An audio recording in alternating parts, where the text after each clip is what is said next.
Está começando mais um episódio do Torá com Fritas, o podcast kasher do conteúdo judaico. Eu sou o Moretel Hotz, hebraísta, historiador e estudante de rabinato. E eu sou a Angela Goldstein, orientalista e mergulhadora. No episódio de hoje, nós vamos retomar um assunto que a gente começou lá no nosso segundo episódio. Falamos um pouco de pincelada, que são as correntes do judaísmo. Então, a gente diria que atualmente existem 3 principais correntes e que de cada uma delas derivam outras correntes, né? Então, para não ficar um número muito vasto, a gente chegaria em 3, que seria o movimento reformista, o movimento conservador e o movimento ortodoxo. Então a gente pretende hoje falar um pouquinho sobre cada uma delas e sobre as diferenças entre elas. E aí também a gente vai fazer uma diferenciação entre judaísmo e judaísmo ortodoxo, que é uma conversa que de vez em quando a gente tem ouvido um pouco por aí, e aí só para esclarecer um pouco mais essa questão. Muito bem, Théo, por qual você acha que a gente pode começar? Bom, quando a gente conversou sobre isso, a gente falou um pouco da história do surgimento dessas correntes. Para quem não ouviu, vou fazer isso de muito breve. Basicamente, isso tudo surge a partir da Revolução Francesa, ou seja, final do século XVIII, na prática, no começo do século XIX. Existem mudanças sociais muito grandes. Os judeus que antes, na Europa, antes dessa data, não são cidadãos dos países onde nasceram, eles passam a ser integrados a essa sociedade, são considerados cidadãos. Sendo cidadãos, podem ir para a escola, podem ir para a faculdade, podem ir para a universidade, ter qualquer profissão que deseja. Então isso muda completamente a situação do judeu até então. Porque até então você não era cidadão e inclusive era muitas vezes perseguido dentro do país onde você estava. Você não tinha a profissão que você queria, você não ia para a universidade. Não é que não tinha universidade, tinha, mas os judeus não podiam ir. E diante dessa nova realidade que se abre, então os líderes religiosos, os rabinos, começam a se preocupar. Qual o impacto disso tudo para o judaísmo? Então aí surgem aqueles que de um lado vão dizer: nós temos que nos integrar totalmente à sociedade, é a melhor coisa que aconteceu pra gente nos últimos 2000 anos, é poder ser cidadão de um país. E assim, se existir alguma coisa conflitante entre a prática judaica e a vida judaica e a sociedade, a gente adapta a prática judaica para continuar vivendo uma vida social normal. E esses grupos eram adeptos, então, de reformar o judaísmo. Estou falando aqui muito grosso modo, tá, gente? Falei no começo. É de um modo muito simples, o que a gente falou de um modo um pouco mais completo lá no segundo episódio do podcast. Como reação a esse grupo, outro grupo rabínico falou: não, nada disso. O judaísmo, ele tem sido a nossa tradição já milenar e tudo mais. Como isso de ficar mudando aleatoriamente o judaísmo? Não. A partir de agora, a gente não muda nada. A partir de agora fica tudo absolutamente igual. E de uma única forma. Então eles elegeram qual ia ser o guia de lei judaica deles. Elegeram então o Shulchan Aruch. Quando eu falo elegeram, não é que chamaram uma votação e as pessoas botaram. Não, simplesmente porque era o livro não era o único livro de Halachá, de lei judaica que existia, não era o único código, mas era o que tinha se tornado mais difundido. Era um código do século XVI. E aí no século XIX, eles estão falando que eles vão adotar o do século XVI. E só ele. Daí surge a ortodoxia. Ortodoxo significa caminho certo, jeito correto, né? Em grego essa palavra. Ou seja, não só falou não vamos mudar nada, como não admitiu-se que poderia existir outras formas, porque existiam outros códigos de lei, existiam posicionamentos diferentes em relação ao mesmo assunto. Mas a partir do momento que você fala só serve esse livro, o Shulchan Aruch, então você encolhe essa possibilidade de várias formas de viver o judaísmo e passa a existir só uma forma, e essa forma é a correta nessa interpretação, e então passa a ser chamado de ortodoxia. E aí surge, também no século XIX, na Alemanha, surge um outro grupo de dentro do movimento reformista, que são de rabinos um pouco mais tradicionalistas, no sentido de como que eles enxergam a Halahá, de como eles enxergam a lei judaica. E apesar deles serem reformistas, ou seja, eles eram adeptos a mudar, transformar a lei judaica, adaptar a lei judaica para a realidade do seu tempo, eles achavam que não devia ser como os reformistas tinham proposto. Os reformistas tinham proposto que você muda quando necessário e pronto. E não importa o que tinha antes. Esse novo grupo vai dizer, não. Existem ferramentas dentro da própria Halahá, existem regras dentro da própria Halahá, dentro da lei judaica, de como fazer alterações e como fazer adaptações na lei judaica. Na prática, o que acontecia era, a reforma vai dizer, a Halahá não tanto importa, isso lá no século XIX, não tanto importa, porque qualquer mudança que eu faça, eu vou fazer independentemente da Halahá me permitir mudar ou não. Eu vou mudar porque a mudança é necessária, por si só. Então, independentemente se a Halahá me permite ou não. Do outro lado, a gente vai ter a ortodoxia dizendo a Halahá não pode mudar e só tem uma Halahá, e é essa do século XVI, e é a ela que a gente vai se ater. E um outro grupo que vai falar assim, nada disso. A mudança tem que ocorrer porque era o que sempre existia. Lembra que eu acabei de falar? Antes do Shulchan Aruch tinha vários códigos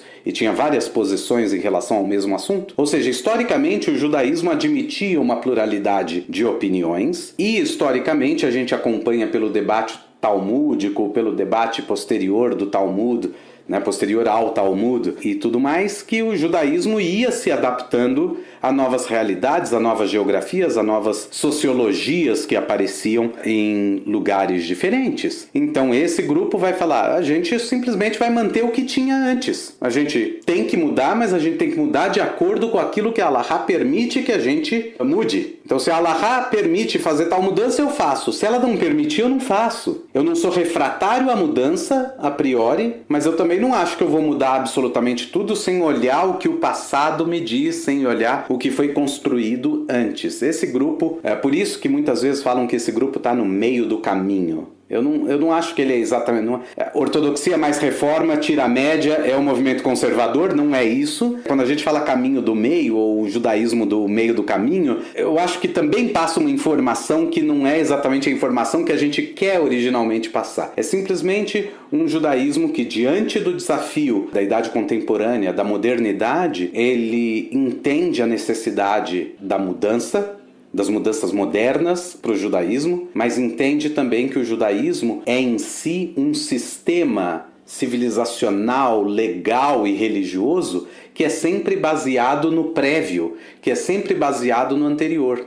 Se eu simplesmente mudo tudo da noite para o dia, pode de repente ser que eu crie uma coisa completamente nova que não pareça mais com o judaísmo. Então por isso existe essa ambivalência, eles estão ali, um pé na ortodoxia, mas um pé também na reforma. Esse é um movimento que originalmente se chamou de judaísmo histórico positivista e que quando foi para os Estados Unidos ganhou o nome de movimento conservador, que também é uma palavra que não transmite aquilo que a gente queria que transmitisse. Conservador é no sentido de conservar o judaísmo como ele é, ou como ele era. O que ele era? Ele era uma tradição religiosa, legal, civilizacional, que entendia que a mudança é possível, entendia a pluralidade de opiniões e que existe mais de uma forma de ser judeu. Então a gente quer manter isso. Então para manter isso a gente não pode adotar a ortodoxia, porque a ortodoxia vai dizer que só tem um caminho. E isso é uma das maiores reformas que a ortodoxia fez dentro do judaísmo. Ela inventou que só tem um jeito e uma única halahá. Eu quero contar uma piadinha que eu acho que ela resume bem a diferença entre as três correntes. Um cara muito rico, um judeu muito rico, comprou uma Ferrari e uma mezuzá que ele queria pregar na porta da Ferrari dele. E aí ele chegou e foi pedir pro rabino ortodoxo pregar a mezuzá. E aí o rabino ortodoxo falou: "Você tá louco? Não é nem pra ter carro. Como é que vai ter carro? Essas modernidades e não sei o quê. Imagina, pregar a mezuzá no carro, não é nem pra ter carro." Aí ele chegou pro rabino do movimento conservador e falou: "Rabino, você abençoa meu carro e prega a mezuzá pra mim, por favor?" Aí o rabino falou: "Não, veja bem, não é muito caso, né, ainda que o seu carro seja uma Ferrari, a mezuzá é para ficar no batente da porta, não na porta do carro. É uma descaracterização da mezuzá, né? Aí ele pensou, bom, vou no rabino reformista e vou pedir. Aí ele chegou e falou, rabino, eu comprei uma Ferrari. Você não prega a mezuzá pra mim na porta dela? Claro, cadê seu carro? Tá aqui. E o que é mezuzá mesmo?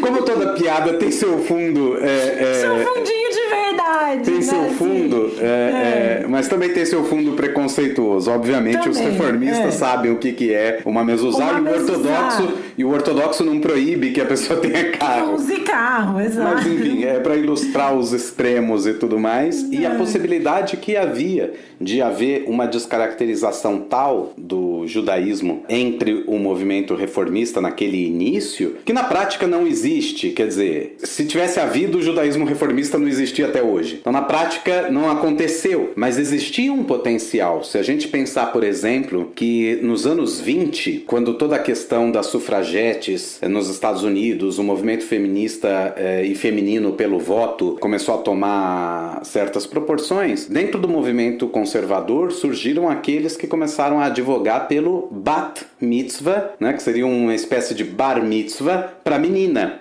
Que até então não existia, né? Que até então não existia. O grande ideólogo disso foi o rabino Mordechai Kaplan, que era do movimento conservador. A ideia não foi bem recebida pelo movimento conservador. O Kaplan, ele... essas são as histórias. Ele é muito estudado hoje dentro do movimento conservador, mas na época ele foi visto como um herege quase, e tanto é que dele veio o movimento reconstrucionista, que a gente pode falar daqui a pouco, mas é como a Ângela falou, daqueles 3 primeiros é que foram surgindo outras ramificações. Mas nessa época, a gente poderia pensar, e os reformistas não foram os primeiros a pensar num bat mitzvah? É estranho. Eles deviam ter sido os primeiros a falar, olha só, as mulheres devem ter direitos iguais, vamos fazer bat mitzvah. Por que eles não fizeram? Por um motivo simples. Nos anos 20, entre os reformistas, não existia sequer o bar mitzvah mais. O bar mitzvah tinha sido abolido. Hoje é impensável, qualquer sinagoga reformista tem bar mitzvah. Não existe a possibilidade de alguém pensar que numa sinagoga reformista não vai ter bar mitzvah, mas existiu isso. Existiu um momento em que o Shabat foi transferido para o domingo. Esse pra mim é o mais doido. Porque era mais fácil socialmente, é o dia do descanso. Enfim, e outras tantas coisas que aconteceram. O Sidur, o livro de rezas reformista no século XIX, é muito comum você encontrar Sidurim que eram todos em alemão, escrito com letra gótica e tudo mais, não tem uma letra em hebraico. Eu tinha um que eu consegui num sebo, todo escrito em letras góticas, uma capa preta, as páginas com aquela página dourada em volta, sabe? Parecia um inário, né? Exato, parecia um inário protestante. Tipicamente um inário protestante. Você abria tudo escrito em alemão. Eu achei ali uma frase em hebraico. O Shema Israel estava escrito em hebraico e embaixo em letras góticas grandes, transliterado Shema Israel, Adonai Eloheinu, Adonai Echad, mas o restante todo em alemão. E isso não existe mais. Quer dizer, mesmo quando você pega um Sidur reformista norte-americano, que tem muita coisa de inglês, tem muita tradução, mas a tefilá propriamente dita, a oração, a reza, ela está em hebraico. O que você tem é traduções, mas não um livro que inteirinho você, não precisa ter hebraico aí não, bota tudo em inglês e tá tudo muito bem. Esse tipo de coisa, realmente existe uma reforma que é bem radical no começo do seu movimento, e aí dá para entender a posição do movimento conservador. Agora, a reforma, com o tempo, ela vai revisando muitas das suas posições originais, vai voltando atrás em algumas descaracterizações que houveram, elas deixaram de haver. Então, eu acho que hoje não existe nenhuma sinagoga reformista que o Shabat seja no domingo. Eu tô falando eu acho, porque assim, eu poderia dizer não existe, mas pode ser que exista uma, duas lá nos Estados Unidos, uma ou duas lá, sei lá onde. Então eu não vou afirmar na Inglaterra, na Alemanha mesmo, eu não vou afirmar, não existe. E se alguém souber, por favor, nos conte. Mas eu nunca encontrei. Eu nunca encontrei inúmeras pesquisas, nunca vi isso. Então, quer dizer, com esse retorno também, esse reequilíbrio, essa readequação, esse voltar atrás em algumas opiniões, fez com que o movimento reformista acabasse ficando muito parecido com o movimento conservador. E o movimento conservador, lá nos anos 80, quando começa, final dos 70 e começo dos 80, que começa a rediscutir toda a questão da mulher sobre ordenação feminina, especificamente a discussão. Você pode ordenar mulheres como rabinas. Os dois movimentos já vinham nessa corrente igualitária, ou seja, homens e mulheres já não estavam sentando separados na sinagoga, embora houvesse sinagogas liberais que sim, os homens sentavam separados das mulheres, mas sem nenhuma separação física, era só de um lado e de outro na sinagoga, né? E não num andar diferente ou com uma parede no meio ou alguma coisa assim, mas começa a haver toda essa discussão sobre a ordenação feminina ou não. Lembrando que o movimento reformista já tinha ordenado uma mulher lá nos anos 30, ou finalzinho dos 20, eu acho que foi no começo dos 30, a rabina Regina Jonas, que com certeza não é esse o nome dela, deve ser Regina Jonas. Era alemã? Era alemã. Da Regina Jonas. Regina Jonas, que foi a primeira rabina ordenada nos tempos modernos. Mas depois dela não teve nenhuma outra. Ela foi a primeira e a última ali naquela coisa. Entrou a Segunda Guerra, veio tudo aquilo e tudo mais. Mas então o movimento reformista, ele a priori já não tinha nenhum problema em ordenar mulheres. Mas acontece que as mulheres não batiam na porta lá do seminário reformista e falavam, eu tô afim de ser rabina. Então eles deixaram ficar do jeito que estava. Mas quando você tem o movimento feminista, né, o novo boom nos anos 60, no final dos anos 60, né, o maio de 68 é o grande símbolo disso, o movimento reformista deixou muito claro, qualquer mulher que vier estudar vai receber ordenação. E a partir de então começa a ter cada vez mais mulheres estudando. Hoje o número de rabinas dentro do movimento reformista é enorme. É realmente muito grande. E acho que faz um sentido isso também, né? De que essa Regina Jonas tenha sido ordenada ali pelos anos 20 e 30 e aí depois só pelos anos 60, porque, enfim, existe, além, né, do período entre guerras, né? Assim, ali tem, até 45 tem a Segunda Grande Guerra, mas antes da guerra, né? No final dos anos 20 até 41, acho, né? Começou a Primeira Guerra. A Segunda Guerra começa em 39. 39. Ainda bem que a gente tem um historiador nesse podcast. Mas se você for pensar nisso, assim, tem a questão de que muitas mulheres, o destino delas era ficar em casa tomando conta de filhos. Isso dentro e fora do judaísmo, né? E Exato. Aí explica também porque muitas, assim, a gente não tem problema de ordenar, mas assim, também não vão tomar nenhuma medida eficaz para que isso aconteça, né? Exato. E também tem que lembrar que nesse tipo de sociedade a mulher também não se vê muito como que saindo desse papel. Porque não tinha qualquer trato social para que isso acontecesse, né? Na verdade, o movimento que existia era para mantê-las no lugar em que elas estavam. Agora, faz muito sentido que a Regina Jonas, vou falar Regina Jonas, tenha sido ordenada no final dos 20, começo dos 30, justamente por causa do movimento feminista, da primeira onda, vamos dizer assim, que atinge o seu ápice nos anos 20. E que esse movimento vai ser retomado lá na frente, no final dos anos 60, também depois de um pico do movimento, não um pico de onda do movimento feminista. Que é quando as mulheres entram no mercado de trabalho, né? Depois no mercado de trabalho, mundial. nas universidades e assim por diante. Quer dizer, eu lembro que o Zé Mindlin contava sobre a Gita, a esposa dele. O Zé Mindlin já era muito, muito idoso quando ele contava essa história. Contando uma história de nos anos 30 que ele conheceu 30 ou 40, 30 me parece, que ele conheceu a futura esposa dele lá na Faculdade de Direito do Largo São Francisco. Ela era a única mulher na sala de aula de Direito. Mas então, pra gente ter uma ideia, hoje você entra numa faculdade de Direito e é muito heterogêneo. Né? É muito heterogêneo. Existem ainda faculdades e carreiras que são mais masculinas e mais femininas por conta de outras tantas coisas e construtos sociais e falta de interesse de um lado e de outro, existem. A gente costumava falar, na medicina é muito plural também, é muito bem distribuído entre homens e mulheres. Mas quando você vai para fonoaudiologia, para fisioterapia, para terapia ocupacional, para letras, para pedagogia, você vê uma quantidade de mulheres muito maior do que uma quantidade de homens. Quando você vai para as engenharias, é mais comum uma quantidade de homens. Porque, e as mulheres não se interessam? Eu não sei o que é. Ainda eu acho que existe parte do construto social. Mas então, voltando lá, o Mindlin contava isso. Então, pra gente ter uma ideia, hoje é super comum que você vai ter ministra do Supremo, que você vai ter uma juíza, que você vai ter uma advogada e tudo isso, né? A carreira jurídica inteira tá repleta de mulheres. Mas isso era inimaginável há 100 anos atrás. Há 100 anos não existiam mulheres. Hoje é comum você ter deputadas, você ter governadoras. Nessas carreiras. Não é que não existiam mulheres, né? Por favor. Exato. Não tinha mulheres nessas carreiras, claro. E então também tinha isso. Uma mulher pensava, para que eu vou me ordenar rabina? Quem é que vai me contratar como rabina? E por que eu vou pegar esse papel para mim, sendo que eu tenho uma casa para cuidar? Esse era o pensamento e não se escapava muito disso. Só que a partir dos anos, né, o pós-guerra, a partir dos anos 50 e tudo mais, com a entrada da mulher para o mercado de trabalho e tudo isso, e o pico lá no final dos anos 60, realmente toda essa questão voltou à tona.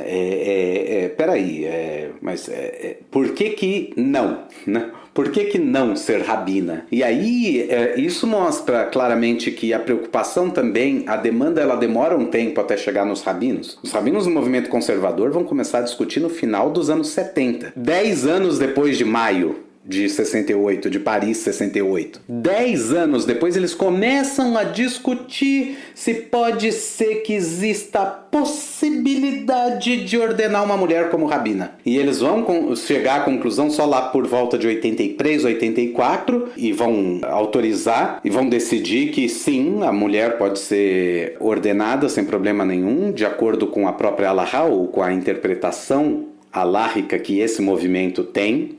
Porque se eu falar, de acordo com a Halahá pode, vai virar alguém que segue a ortodoxia e vai falar, não pode. E vai ficar, pode, não pode, pode, não pode. De acordo com a interpretação específica desse movimento sobre a Halahá, não existe proibição. De acordo com a ortodoxia, ou com boa parte dos braços da ortodoxia, existe proibição. Quando o movimento conservador, isso é muito interessante também, surge com essa decisão, vamos ordenar mulheres, também se levanta uma porção de rabinos do movimento conservador e fala, então tô fora, e formam outro movimento, que chama Union for Traditionalist Judaism, o JT. E ele existe até hoje, ele é basicamente o movimento conservador até 83, ele é até hoje o que o movimento era até 83. E com essa decisão, e aqui é onde eu volto lá ao ponto anterior, com essa decisão, que antes você tinha um movimento reformista se aproximando mais do movimento conservador, agora com essa decisão você tem um movimento conservador indo em direção também ao movimento reformista. Então na prática, quando as pessoas olham de fora, elas acham que é tudo reformista. Os dois ordenam mulheres como rabinas.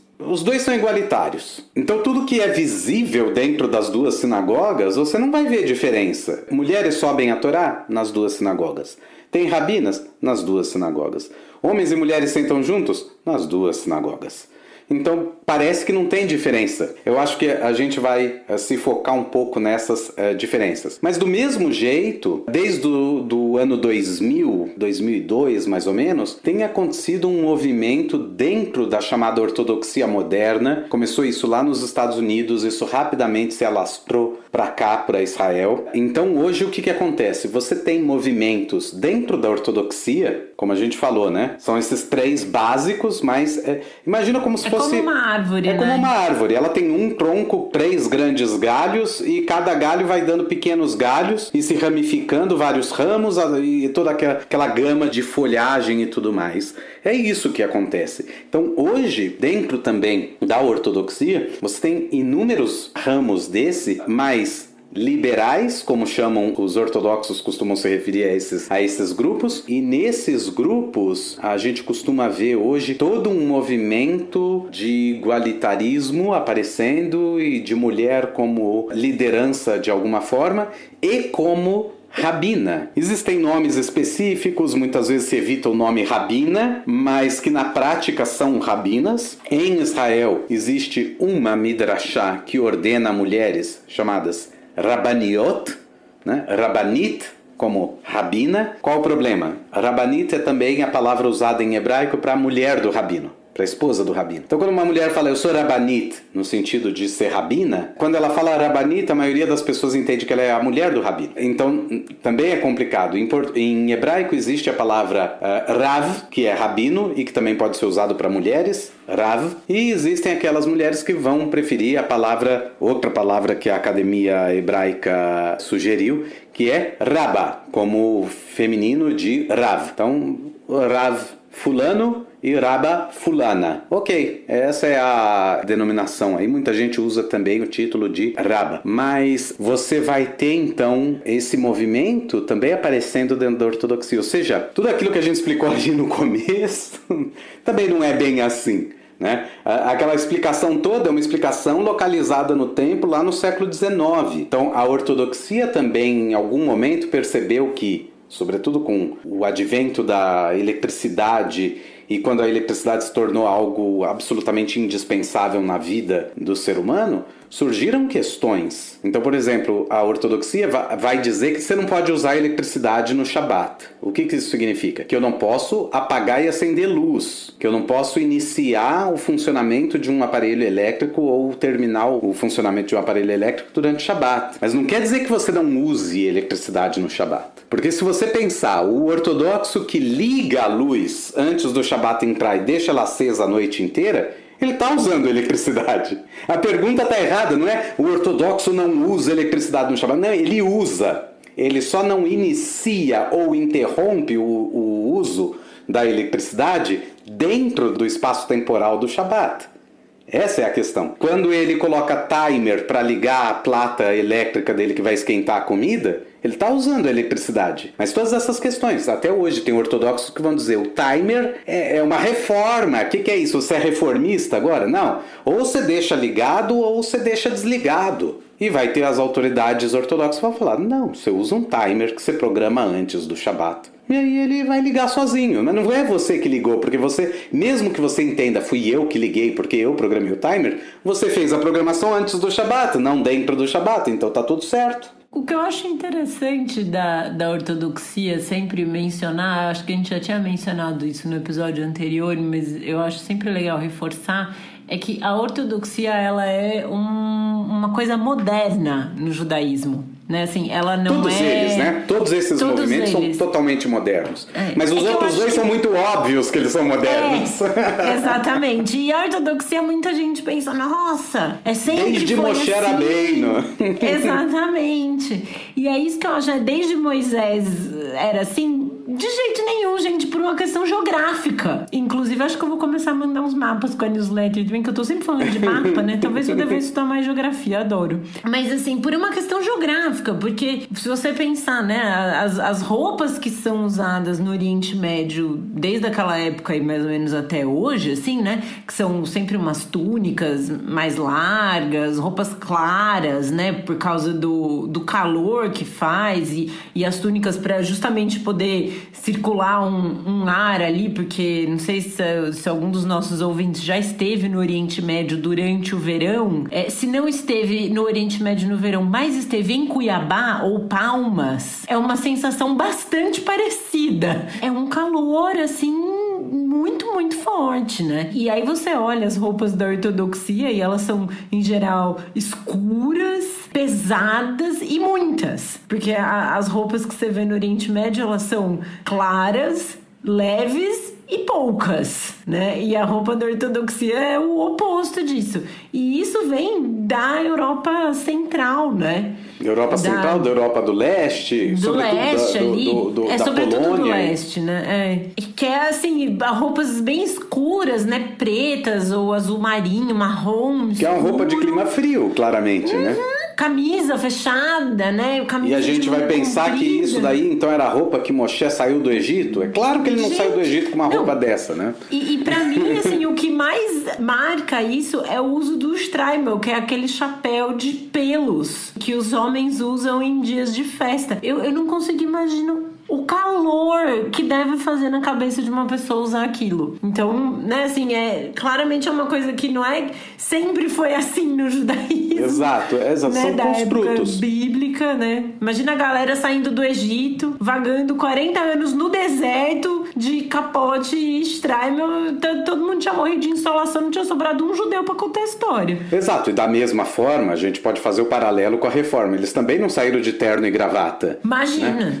Desconforto. Né? E também não saíram de kippá, porque a kippá não existia como a gente conhece hoje. Então, realmente, o judaísmo ele não é hoje o que ele era há 300 anos, e não era há 300 anos o que ele era há 500, e não era há 500 o que ele era há 700, ou há 1000 anos, ou há 2000 anos, e assim por diante. Aí alguém pode falar, nossa, você está falando um absurdo, porque você lê no Talmud isso e aquilo outro. Não, o que eu estou dizendo é, a forma não é a mesma, e nunca foi. De geração em geração há mudanças que sempre ocorreram. O que você tem, sim, é a essência. Isso se conserva. Daí também a ideia lá que eu falei do nome do movimento conservador. Né? É óbvio que há 2000 anos tinha Pesach, tinha Shavuot, tinha Sukkot, tinha Rosh Hashanah, tinha Yom Kippur. E continua tendo. A forma pode ter mudado, mas a essência toda continua existindo. Então a essência de fé,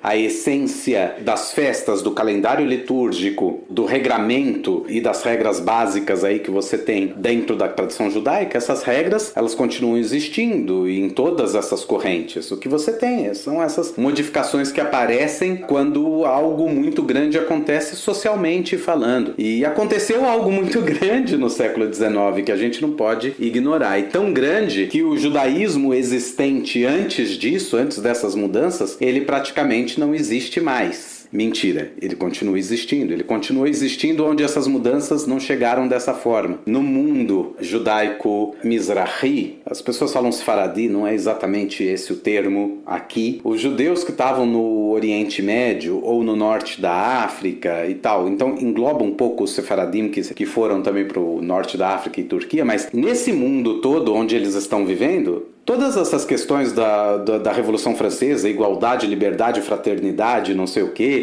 integração na sociedade, não integração, blá blá, nada disso apareceu simplesmente porque não existia. Os judeus nesses lugares eram parte da sociedade. Nesses lugares, as pessoas podem achar que eu ia falar alguma coisa completamente contrária, que até hoje não aparece. Não, não é isso. Os judeus eram parte dessa sociedade tranquilamente. Então não existia um movimento que fala assim, mudou completamente a situação social do judeu agora aqui no Oriente Médio e agora os rabinos precisam revisar. Não. Então o judaísmo continuou nesse mundo judaico-árabe exatamente como ele era antes do século XIX. Agora lá no século XIX, na Europa é que a coisa mudou. Então o judaísmo ashkenazi, ele passa por uma mudança e uma modernização, e a ortodoxia é parte dessa modernização. A reforma, o movimento conservador, todos eles são parte dessa modernização. Essa modernização que não ocorreu dentro do mundo judaico árabe, porque ela não se impôs. Hoje você vê isso, hoje que eu digo hoje desde a fundação do Estado de Israel, quando muitos desses judeus árabes vêm para o Estado de Israel e muitos ashkenazim vão para o Estado de Israel, você tem ali uma espécie de choque cultural entre esses dois mundos judaicos. E com a modernização cada vez mais rápida do Estado de Israel, de repente, questões que os ashkenazim já tinham resolvido antes, os sefaradim e judeus árabes começam a se deparar com essas questões ou pela primeira vez ou pelas primeiras vezes. E aí começa esse movimento todo, e hoje a gente vê entre esses judeus de origem dos países árabes lugares, né, os Mizrahim e também os Sefaradim desses lugares geográficos que eu falei, você vê que existe claramente diferenças como que correntes. Você tem o Sefaradi, que é extremamente ortodoxo, vamos colocar assim, e aquele que é muito mais leniente, que é muito mais ligado à observância de uma tradição, e existe aquele que claramente é o reformista, no sentido da abordagem dele em relação à Halahá. E aqui a gente chega no ponto propriamente dito. O que é a diferença entre todos esses movimentos? A diferença é basicamente a abordagem que eles dão à Halahá, a forma que eles entendem a Halahá, a lei judaica.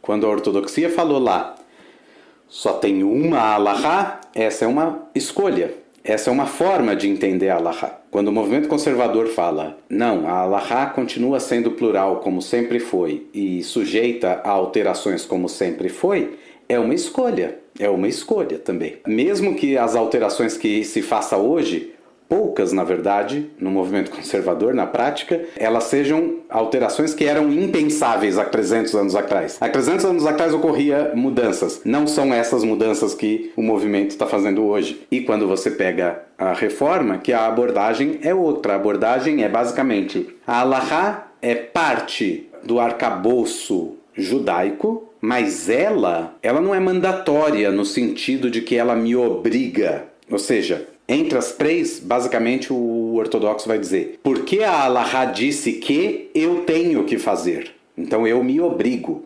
né? Eu sou sujeito à Halahá, ao que ela diz.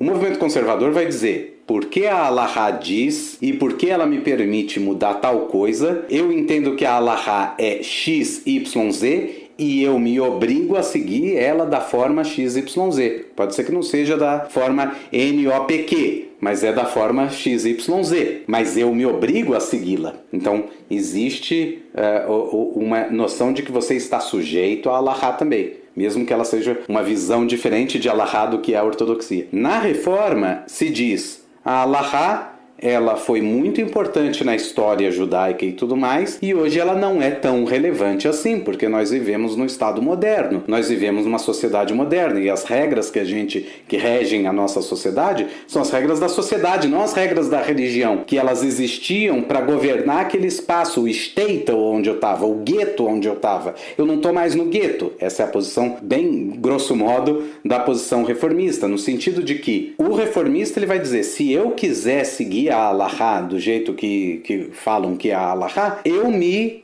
comprometo, mas ela em si não exige de mim o meu compromisso. Então é uma abordagem muito diferente. Então quando você olha a sinagoga reformista e a conservadora, elas parecem muito entre si, na ritualística, em tudo que acontece ali dentro. Aliás, em termos ritualísticos, muito parecido nas três correntes. Na forma, não tanto, porque tem a questão do igualitarismo e do papel da mulher dentro do movimento conservador e do reformista. Mas quando você olha com os óculos da Halahá, da lei judaica, aí você percebe que existe uma diferença bem grande entre a reforma e o movimento conservador, que é basicamente esse. O movimento reformista dizer que, a Halahá não é tão relevante assim e ela não me obriga. E o movimento conservador fala, ela me obriga, mas ela não é a Halahá do jeito que o ortodoxo está falando que é. Ela é um pouco diferente. E a ortodoxia vai falar, tá todo mundo errado, só eu, né, estou certo. Isso também, grosso modo, porque, como eu disse, tem várias outras correntes dentro da própria ortodoxia e entre si eles discordam. Então, você sempre vai ter um ortodoxo. Sempre você vai ter algum ortodoxo também que vai dizer que os outros ortodoxos também estão errados.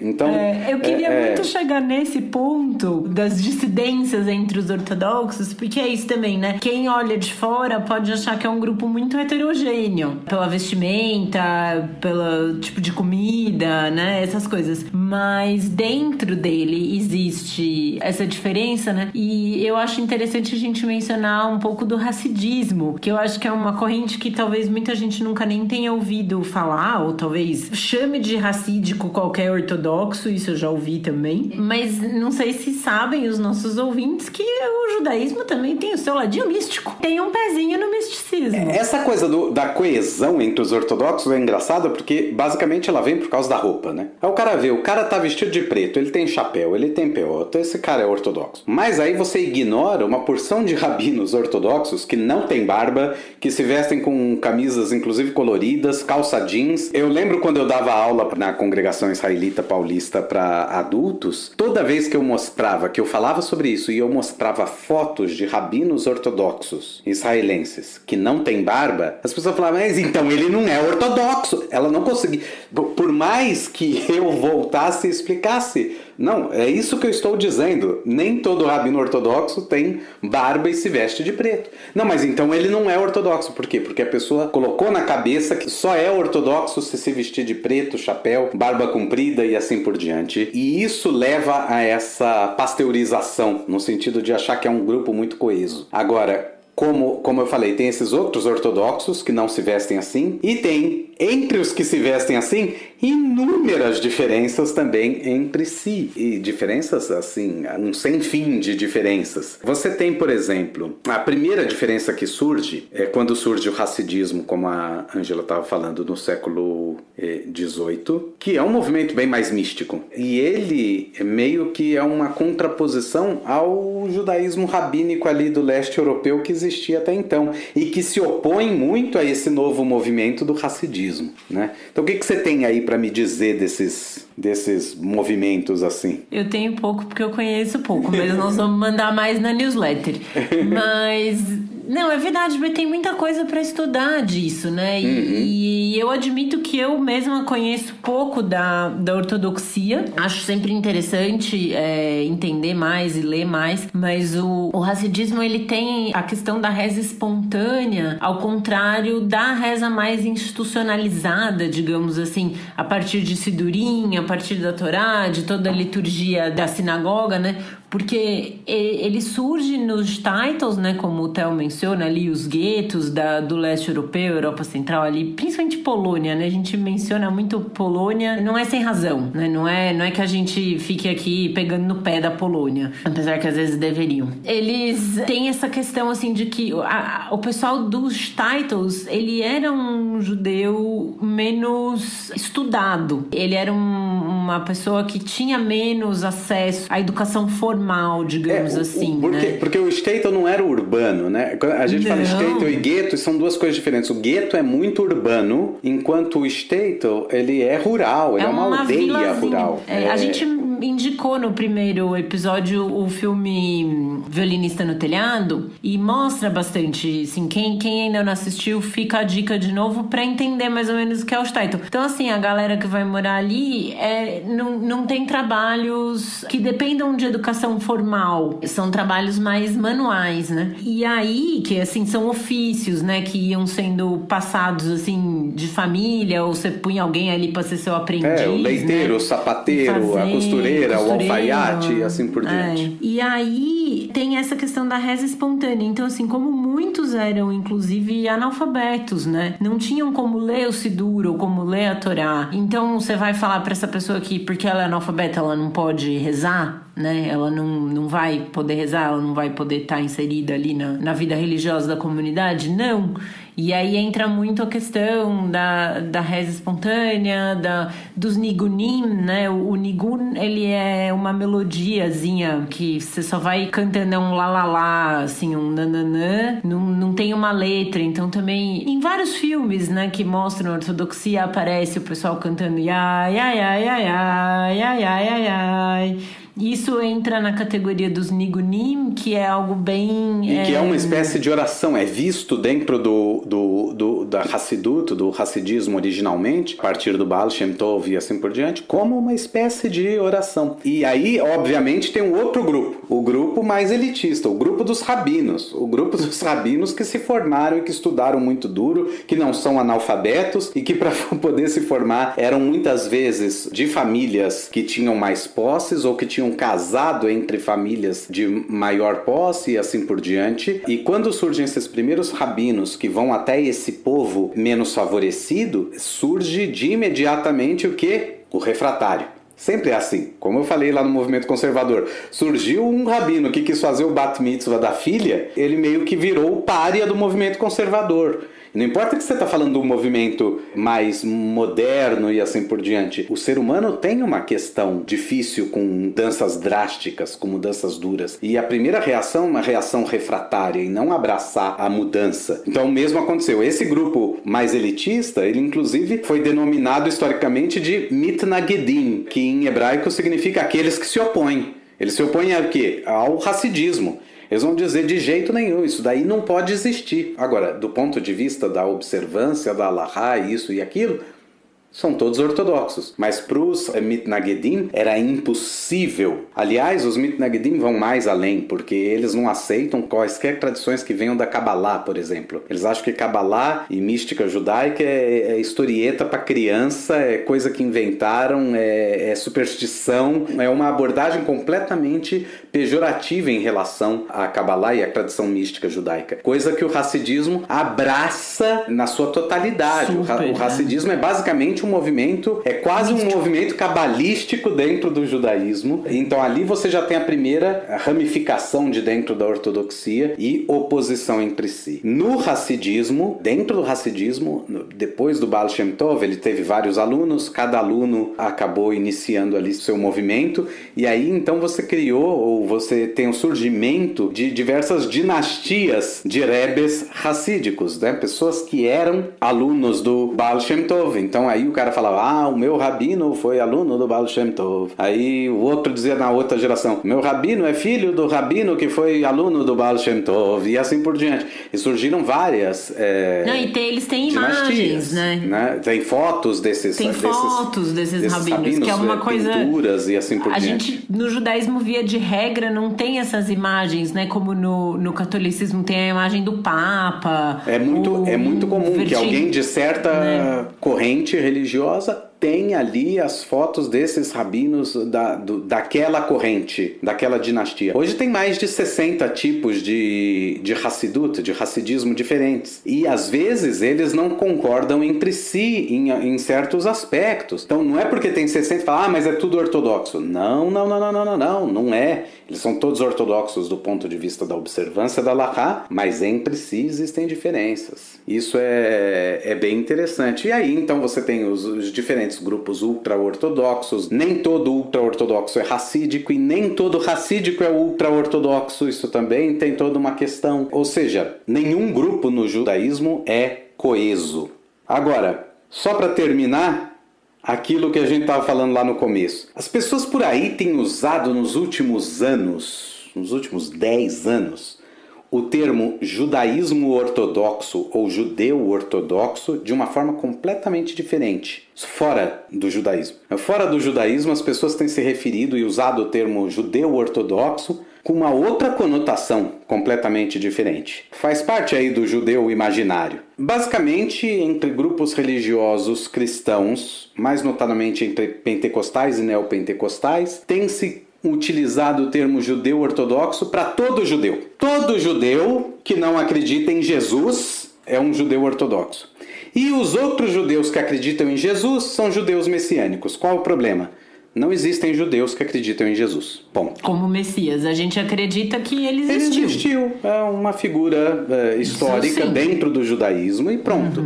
Mas ele não é uma figura profética, nem messiânica, nem mais que os outros, nem menos que os outros. É uma figura tanto quanto eu, a Ângela e qualquer outro judeu. Essa é a crença, se existe uma crença judaica, se a gente fosse falar assim, uma crença judaica em Jesus. Jesus não é relevante. O Novo Testamento não é relevante, ele não é um texto judaico. Então ele não faz parte do judaísmo. Mas eu conheço um judeu que acredita em Jesus e... Ok. O judeu pode ter se convertido a uma corrente religiosa cristã. O fato dele ser judeu não é determinante para ele acreditar em Jesus, não é isso. Ele simplesmente escolheu seguir outra religião. Ele nasceu judeu e escolhe outra religião. Ele é um judeu que cristianizou. É um judeu que adotou o cristianismo. Não, mas eu conheço aí, eu fui numa sinagoga messiânica, é igualzinho uma sinagoga. Não, é uma igreja messiânica que judaizou. Então, é uma igreja cristã que adotou elementos, simbologias, inclusive arquitetura judaica, mas isso não quer dizer que eles viraram judeus. Por quê? Porque a partir do momento que eles continuam acreditando em Jesus como um Messias e que o Novo Testamento é um texto sagrado e assim por diante, então isso não é judaísmo, porque no judaísmo o texto do Novo Testamento não é um texto sagrado. É como você dizer o seguinte, que a igreja anglicana, por exemplo, na Europa, na Inglaterra, ela adotou toda a vestimenta e arquitetura da igreja católica. O padre anglicano é padre, não é pastor, não existe pastor. É padre anglicano. Tem o bispo, o arcebispo, é toda a mesma hierarquia. Agora, só porque parece na vestimenta significa que eles são católicos? Não, não são católicos. Eles são protestantes e são anglicanos. Então, o fato de um pastor evangélico vestir roupas judaicas não faz dele um rabino, não faz dele um judeu. Simplesmente ele está adotando simbologias judaicas. O fato de um judeu eventualmente se converter ao cristianismo faz dele um cristão, um judeu que agora segue o cristianismo. Mas não significa que existe dentro do judaísmo uma corrente chamada ortodoxa que não acredita em Jesus e uma corrente messiânica que acredita em Jesus e que são as duas metades do judaísmo. Não, esse judaísmo messiânico não existe enquanto metade ou qualquer parte que seja do judaísmo, porque esse é um nome dado dessa forma e que induz um pouco ao erro. Mas é uma igreja evangélica. E dentro do judaísmo, ortodoxia não significa se acredita ou não em Jesus. Não tem nada a ver com isso, como a gente falou, tem a ver com a abordagem que se faz da lei judaica. Todas as diferenças entre esses movimentos genuinamente judaicos, todas as diferenças entre eles são em relação à abordagem que se faz da lei judaica. Com isso, a gente encerra aqui, porque acabou minha batata frita.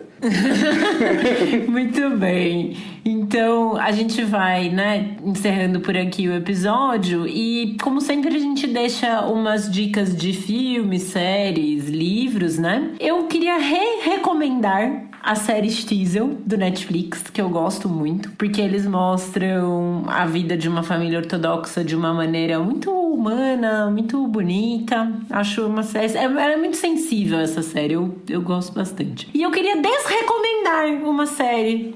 É uma inovação no episódio. Dessa semana eu queria desrecomendar uma série que se chama... Ela tem um nome tipo My Very Unorthodox Life. É um nome assim, tá no Minha Vida Nada Ortodoxa. É um nome desse. Que tá no Netflix, que eu nunca assisti Keeping Up with the Kardashians, mas eu acho que é uma tentativa de fazer um Keeping Up with the Kardashians com uma família que era ortodoxa e não é mais, e atualmente são riquíssimos em Nova York. Eu achei um desserviço. Por isso que eu queria desrecomendar. Eu não assisti, não sei se é bom, mas eu não tenho muita paciência para reality show ou coisa do gênero. Eu acho tudo muito roteirizado. As pessoas, enfim, aqui não é juízo de valores, tá? Tem pessoas que gostam, assistem. Eu gosto de novela mexicana, e daí? Mas você não vê que os atores são canastrões? Eu vejo tudo isso. Eu vejo que tem um problema na cenografia, eu vejo tudo isso. Mas isso não importa. Eu gosto da novela mexicana. Da mesma forma, existem pessoas que gostam de reality show. Eu acho, pessoalmente, que é tudo muito roteirizado. Parece telequete, sabe? Aquelas luta livre falsa, combinada. O que eu ia falar que eu acho que é um desserviço, nesse sentido, eu acho que ela é um desserviço à ortodoxia, porque parece que, assim, enquanto a mulher estava na vida da comunidade ortodoxa, a vida dela era horrível, era tudo difícil, era tudo complicado, ela não podia fazer nada, a vida dela era um horror e, ai meu Deus. E aí, a partir do momento em que ela sai da ortodoxia, é meio como se ela tivesse visto a luz, e aí a vida dela dá muito certo, e ela fica muito rica e muito famosa em Nova York, e aí porque ela é muito rica em Nova York e muito famosa, ela é muito feliz. E aí me irrita muito, particularmente, essa visão de que parece que todo mundo que está na ortodoxia é infeliz. Tá. Por isso que eu queria desrecomendar essa série. Ou recomendar com muitas críticas. Se você gosta de Não, eu queria desrecomendar.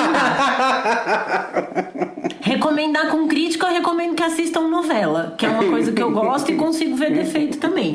Mas essa série eu queria desrecomendar.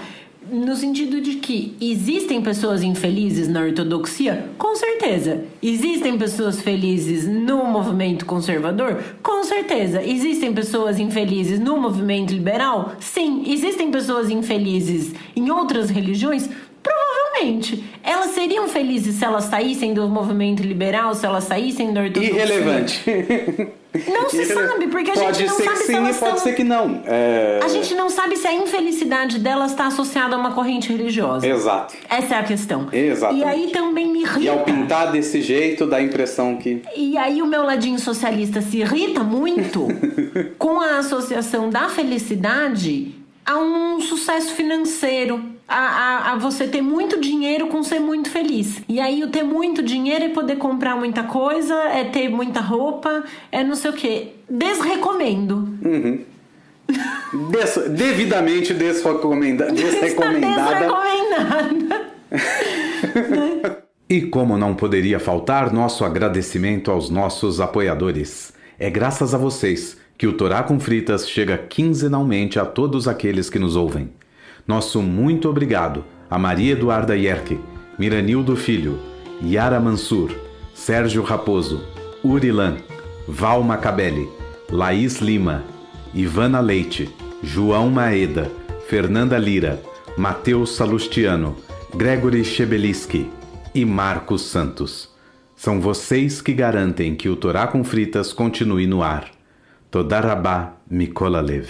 Então, com isso, nós terminamos por aqui o episódio de hoje do Torá com Fritas. Lembrando que vocês podem entrar em contato com a gente através do e-mail toracomfritas@gmail.com. Vocês podem nos achar no Instagram, @toracomfritas, e nos seguir também no Twitter, @toracomfritas. Para não perder nenhum episódio, assine o nosso feed. Eu sou a Angela Goldstein, junto com o Theo Hotz, idealizadora e apresentadora do Torá com Fritas. O Alu é o nosso editor de som e intérprete da nossa música de abertura. Para entrar em contato com ele, é só procurar no Insta pelo @oaludesempre ou @aluprodu. A nossa identidade visual é da Maia Batalha e muito obrigada a todo mundo que estava com a gente até agora. Muito obrigado e até o próximo episódio.